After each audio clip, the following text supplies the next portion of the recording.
Globally, different countries are in different strategies of the vaccination rollout. The United Kingdom appears to be on track with the vaccine, with over 30 million people who have received their first dose. However, stay-at-home COVID restrictions order ends as 2 households or groups of up to 6 people are now able to meet outside. In England, Dr. Sandra Esibo is a general practitioner with special interest in obesity and weight management. She joins us from Nottingham in the UK.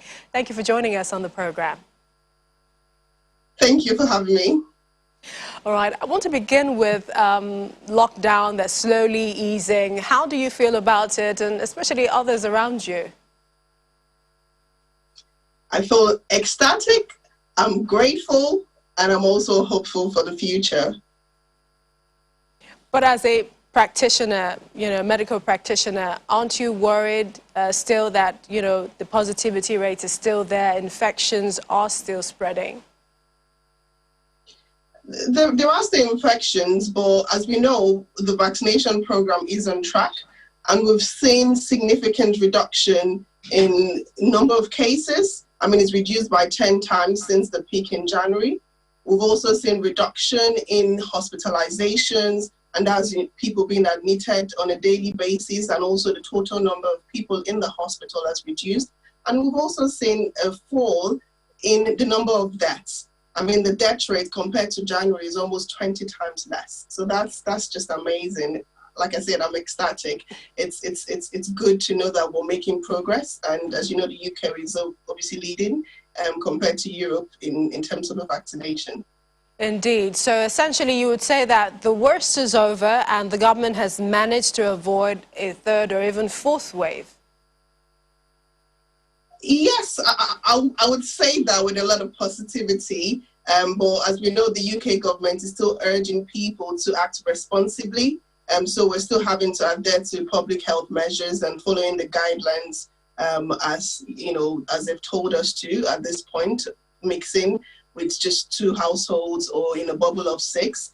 I think if people continue to abide by the rules, and there's been a lot of changes to international travels, I think we could possibly, definitely, I want to say, reduce the risk of going into a third wave. In terms of lockdowns, I want to bring in, lifestyle changes, especially as in your expertise. Do you think that anything will be different? Will people pay more attention to what they eat or things that they do to stay healthy and then stay safe? Yes, I think we've seen a lot of changes so far. People are a bit more aware and health conscious. So people are being more aware of their risk of developing chronic illnesses, because as we know, people with some chronic illnesses have had the worst outcome with COVID-19. People have had more time to reflect and realize that actually health is very important. As we say in Nigeria, health is wealth. So people realize that it's actually a good thing to invest in their health. And especially people from the Black community, we've seen a lot of people. I mean, there was a survey that was done actually, and they found out that over 90% of people from the Black community have actually decided to make at least one positive health changes to their lifestyle in the wake of COVID-19. So yes, I think people are a bit more aware, and we know also there's been there's a lot of mental health effects from COVID. And I think psychologically that could have affected, how much people eat as well. So some people might have gained weight in the lockdown. I think on the whole, I would like to say yes, there's a bit more awareness about health issues, and people are willing to make changes with the right support, yes. In terms of obesity and weight management, how is it that the virus attacks such a person, and then, that is also one of those underlying factors that sort of gives the virus the power to spread? You're right. I mean, people with obesity have been at an increased risk of hospitalization and also death from COVID-19. There's obviously different factors involved in that. As we know, people with obesity, they had increased risk of having other underlying health conditions like type 2 diabetes, high blood pressure, and even heart disease. And as you know, all of those things as well can increase the risk of having a poorer outcome with COVID-19. Let's come over to Nigeria. What are your thoughts in our response so far? You know that the vaccinations have arrived, but, you know, they're a little too slow with regards to the number that we have compared to our population and then eventually reaching herd immunity. What's your take?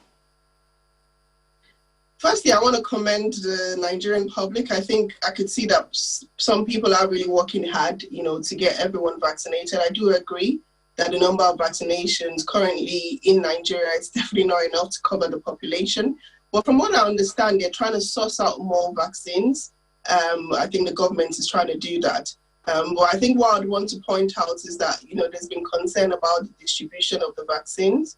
I mean, here in the UK, there was a clear, you know, progress that was made, and the Joint Commission for Vaccination and Immunizations, they actually mapped out the vulnerable category of patients, and they got vaccinated first and was slowly working down that list. And whereas in Nigeria, I think there's been concerns because there's still lots of vulnerable people that haven't been vaccinated yet. But yes, the numbers are low in terms of vaccination, but I still think maybe we need to just have a strategy for giving out the vaccines, and then why the other vaccines come, then I think, you know, there'll be more progress in the future in terms of vaccinating the entire population in Nigeria. It is going to take time, but I think the government probably needs to do more. Yeah. All right, thank you so much. One final question. Have you been vaccinated? Absolutely. I was one of the first people that got vaccinated. I had my first vaccine in December, and I had my second dose in March. And I'm just grateful to have been vaccinated. And I also want to say, you know, a lot of people have lost their lives with COVID, and my heart goes out to those families that are hurting even in this time. But it's good to know that there's indeed sunshine after the rain. We appreciate your time. Thank you so much, Dr. Sandra Sibo, General Practitioner. Thank you for joining us on the program. Thank you.